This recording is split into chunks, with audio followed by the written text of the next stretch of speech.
दुपारच्या बातम्यांमध्ये सगळ्यांचं स्वागत। नमस्कार, मी अमित गद्रे। त्र्यंबकेश्वर प्रकरणातून महत्त्वाची अपडेट समोर येते। त्र्यंबकेश्वर तालुक्यातील बरडाची वाडी या ठिकाणी 9 लहान मुलांना नाशिकच्या निरीक्षण बालगृहात आता दाखल केलेलं आहे। मुलांच्या विक्रीचा आरोप केल्यानंतर प्रशासनाकडून समिती गठीत करण्याचा या प्रकरणाचा सखोल तपास सुरू केलाय। तर 6 मुलं आणि 3 मुली यांची वैद्यकीय तपासणी सुद्धा सुरू केलेली आहे। दरम्यान मुलांच्या सर्व आरोग्याची देखील आता सखोल तपासणी होईल।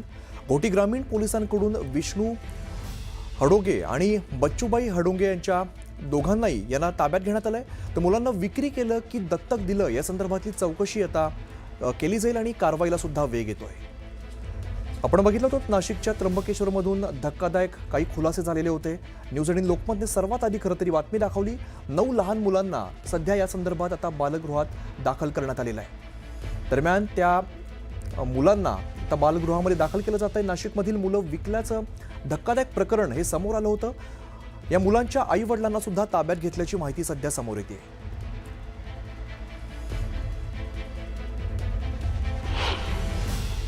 तर 2च दिवस माझ्या आल्या, काल आणि आज।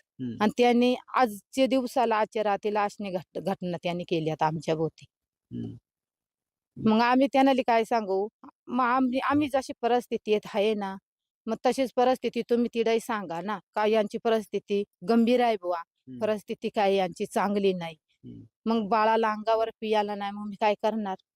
कारण तर पैसा पाणी नाही, कोणी कामाला नाही, कोणी नाही, शेतचा काम करायचा, भात जोडायचा, त्या घरी पोरांनी खाया ठेवू का त्या ओपून टाकू?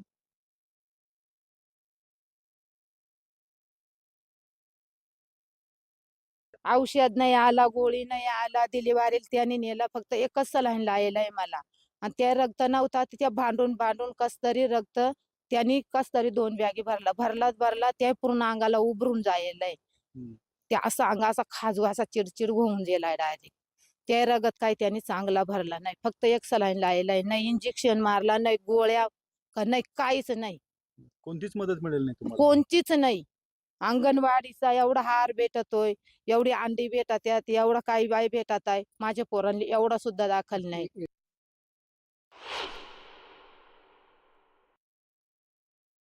ते बाळ दत्तक म्हणून दिले, तर ते अर्पण म्हणून त्यांना दत्तक मी केलं। अंगावर पिया दूध नाही, आमची अपेक्षा नाही तेवढं दूध आणायची आणि पाजायची, ते करता पण येत नाही मला, त्या माहिती नाही करायचा दूध, मग त्याच्यामुळं मी दत्तक म्हणून दिला।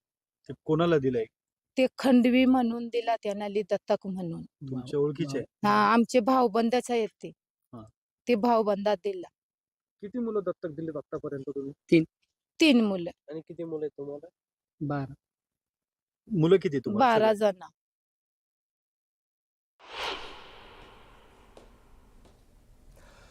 तर नाशिकमधील मुलं विकल्याचं धक्कादायक प्रकरण समोर आलेलं होतं। घोटी ग्रामीण पोलिसांनी आता आई वडिलांना ताब्यात घेतल्याची माहिती सध्या समोर येते। त्र्यंबकेश्वर तालुक्यातील बरडाची वाडी या ठिकाणी 9 लहान मुलांना नाशिकच्या निरीक्षण बालगृहात सध्या दाखल करण्यात आलेला आहे।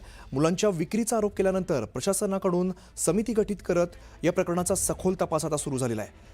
दरम्यान न्यूज 18 लोकमतने सर्वात आधी बातमी दाखवलेली होती आणि यानंतर आता या 6 मुलांची आणि 3 मुलींची सध्या वैद्यकीय तपासणी सुरू आहे। मुलांच्या सर्व आरोग्याची आता तपासणी केली जाणार आहे। घोटी ग्रामीण पोलिसांकडून विष्णू हडोगे आणि बच्चूबाई हडोगे यांच्या दोघांनाही सध्या ताब्यात घेण्यात आलंय। त्यांच्याकडून चौकशी केली जाते। मुलांना विक्री केलं की दत्तक दिलं या संदर्भातली चौकशी करत आता कारवाईला सुद्धा वेग आल्याचं बघायला मिळत आहे।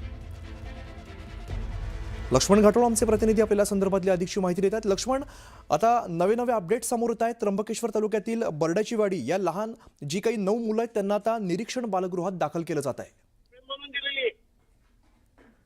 अमित, या सगळ्या प्रकरणामध्ये आता वेगवेगळे खुलासे जे आहे ते आपल्याला समोर येताना पाहायला मिळतात। यामध्ये आता काही वेळापूर्वी या सगळ्या प्रकरणामधले जे 12 मुलं सांगितले जात आहे, पोलिसांच्या रेकॉर्डवरती आणि त्या महिलेने जी माहिती दिली त्या माहितीनुसार आतापर्यंत या महिलेला 12 अपत्य झालेले आहे। कालपर्यंत आरोग्य विभागाच्या अहवालामध्ये 14 अपत्य असल्याचं सांगितलं गेलेलं होतं, मात्र प्रत्यक्षामध्ये 12 अपत्य आहे, त्यापैकी एका अपत्याचा मृत्यू झालेला आहे, 11 अपत्य या महिलेकडे आहे। मात्र त्यामध्ये जे 14 14वं अर्थात 14वं अपत्य तिला आहे असं सांगितलं. त्याचं कारण असं होतं की 2 गर्भपात महिलेचे झालेले होते आणि त्यामुळे तो 14चा आकडा समोर येत होता. मात्र तिला एकूण 12 अपत्य होते, 11 अपत्य तिच्याकडे आहे. त्यापैकी काही अपत्य जे आहे ते तिने विकले आहे, अशा प्रकारचा दावा जो आहे तो सामाजिक संस्थांनी केलेला होता. या सगळ्या प्रकरणानंतर आता तपास केला जातो एका कमिटीच्या माध्यमातून. न्यूज 18 लोकमतने ज्यावेळेला हे सगळं प्रकरण समोर आणलं त्यावेळेला जिल्हा प्रशासनाने एक कमिटी नेमलेली आहे आणि ती कमिटी या सगळ्या प्रकरणाचा तपास करते. मात्र आता या सगळ्या प्रकरणामध्ये या महिलेला आणि तिच्या पतीला देखील पोलिसांनी चौकशीसाठी ताब्यात घेतलेलं आहे. मी आता त्याच घोटी पोलीस ठाण्याच्या बाहेर आहे आणि त्या घोटी पोलीस ठाण्याच्या आतमध्ये या सगळ्या प्रकरणात मध्ये चौकशी जी आहे ती केली जाते आणि जे मुलं हे सगळे मिळून आलेले आहेत त्यामध्ये काही मुलं जी आहे आम्ही ती दत्तक देण्यात आलेली होती, ती मुलं देखील आता पोलिसांनी ताब्यात घेतलेली आहे. काही शहापूरला देण्यात आलेली होती, काही त्र्यंबकेश्वर मध्येच देण्यात आलेली होती, तर काही इतर आजूबाजूची जी छोटी मोठी खेडी आहे त्या खेड्यांमध्ये या मुलांना दत्तक देण्यात आलेलं होतं आणि त्यापैकी दत्तक देण्यात आलेले अर्थात त्यांच्या सांगण्यानुसार ते दत्तक देण्यात आलेले होते.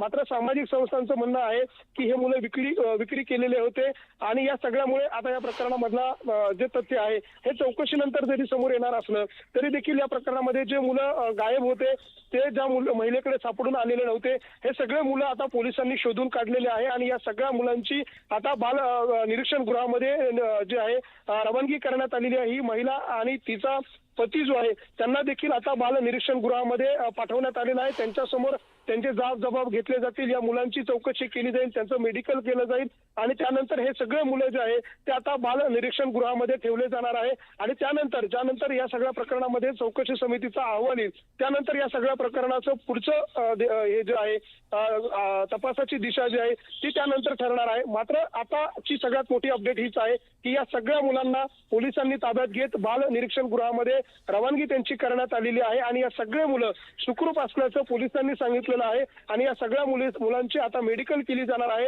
आणि या सगळ्या मुलांना विकलं की त्यांना केवळ दत्तक म्हणून दिलं आणि जर दत्तक म्हणून दिलं असेल तर कुठल्या आधारावर दत्तक म्हणून दिलं, काय डॉक्युमेंट त्यांनी केले, या सगळ्याचा तपास जो आहे तो पुढे या सगळ्या प्रकरणामध्ये केला जाईल. मात्र न्यूज 18 लोकमतच्या बातमीनंतर या सगळ्या प्रकरणामध्ये आता वेगवेगळ्या अंगानं वेगवेगळ्या तपास यंत्रणा या सगळ्या प्रकरणाचा सखोल तपास करताना आपल्याला पाहायला मिळत आहे. अमित. निश्चित लक्ष्मण, धन्यवाद या सगळ्या सविस्तर माहितीसाठी. तर नाशिकच्या त्र्यंबकेश्वर तालुक्यातील जन्मदात्या आईकडूनच मुलं विक्री प्रकरणाची उच्चस्तरीय चौकशी आता सुरू करण्यात आलेली आहे. न्यूज 18 लोकमतने स्थानिक सामाजिक संघटनेच्या मदतीने हा धक्कादायक प्रकार समोर आणलेला होता. न्यूज 18 लोकमतच्या बातमीनंतर जिल्हा प्रशासनाने चौकशीसाठी 5 सदस्यीय चौकशी समिती नेमलेली आहे. तर पोलीस प्रशासनाकडून सुद्धा या प्रकरणाची स्वतंत्र चौकशी सुरू आहे.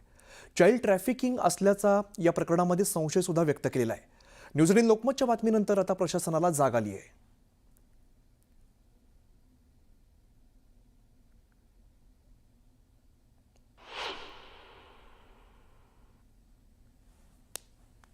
तर नाशिक जिल्हा प्रशासनाने एक समिती गठीत केलेली आहे आणि त्या समितीचे सगळे अधिकारी या महिलेच्या घरी दाखल झाले. आपल्यासोबत या समितीचे अध्यक्ष आहे मंगला भोई, आपण त्यांच्याशी बोलणार आहोत. मॅडम, काय प्राथमिक माहिती काय समोर येते? सर, अजून तपास तर चालू आहे. प्राथमिक माहिती अशी लक्षात येते आहे की कालपासूनचे जे आम्ही रात्रभर रेस्क्यू ऑपरेशन वगैरे चाललं होतं त्यानुसार कालपर्यंतच्या न्यूजमध्ये असं सांगितलं गेलं की 14, पण प्रत्यक्ष 14 बालकं नाही आहेत सर, 12 बालकं आहेत. त्यात कशावर पोलिसांच्या ताब्यात आहेत सद्यस्थितीत ती बालकं. मग त्याच्यातली तो अहवाल ग्राह्य धरला जातो का पोलीस?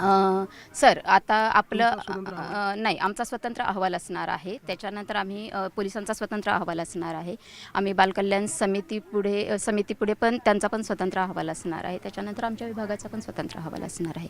आमचा मात्र बारकाईने असणार आहे, स्पॉटपासून अगदी म्हणजे आम्ही आशा सेविकेपासून ते ग्रामसेवक आणि तत्सम जे काही स्पॉटला जे आहेत शाळा वगैरे यांच्याशी सगळ्यांची चौकशी करणार आणि त्याच्यानंतर तो अहवाल आमचा तयार. तुम्ही 12 मुलं आहेत सांगता, हे रेकॉर्ड कुठे मिळालं? कालपासून आमच्या महिला व बालविकास ह्याच आमच्या पोलिसांच्या टीम आपल्यासोबत असतात सर.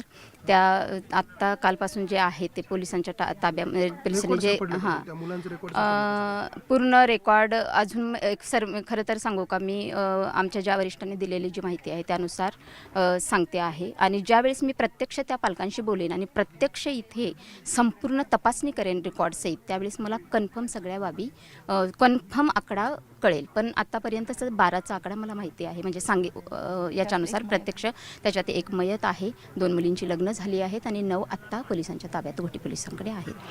यामध्ये काही मुलांची विक्री केल्याचा जो संशय आहे सुरुवातीपासून तो व्यक्त केला जातोय, तर काय समोर दिसते प्राथमिक? आत्ता कालपासूनचे जे हे आहे याच्यामध्ये असं लक्षात येते की जी 3 मुलं आहेत त्यांच्या जवळ जी राहत नव्हती ती त्यांच्या नातेवाईकांकडे सापडली ती मुलं, याचा अर्थ ती विक्री केलेली नाही आहेत. आणि दुसरं असं की त्या पालकांनी हा निष्कर्ष तुम्ही काढून टाका. नाही, मी निष्कर्ष नाही काढला. प्रत्यक्ष ते पालक तिथे बोलले की पालक बोलले त्याच्यावर विश्वास ठेवणार आहे का? सर, कमिटी आत्ता सध्या तरी नाही विश्वास ठेवणार, मगाशी सांगितल्याप्रमाणे. तुम्ही ठामपणे कसं सांगताय की ते मुलं विक्रीच केली नाहीये? सर, आत्ता मी परत सांगते की मी आता इथे तपासणी समिती म्हणून आलेली आहे. मी बारकाईने संपूर्ण तपासणी करेन आणि त्यानुसारच नंतर मी निष्कर्ष, पण सध्याची कशाच्या आधारावर सांगताय? पालकांनी सांगितलं त्याच्याच आधारे सांगते. सध्या तरी धरला जातो.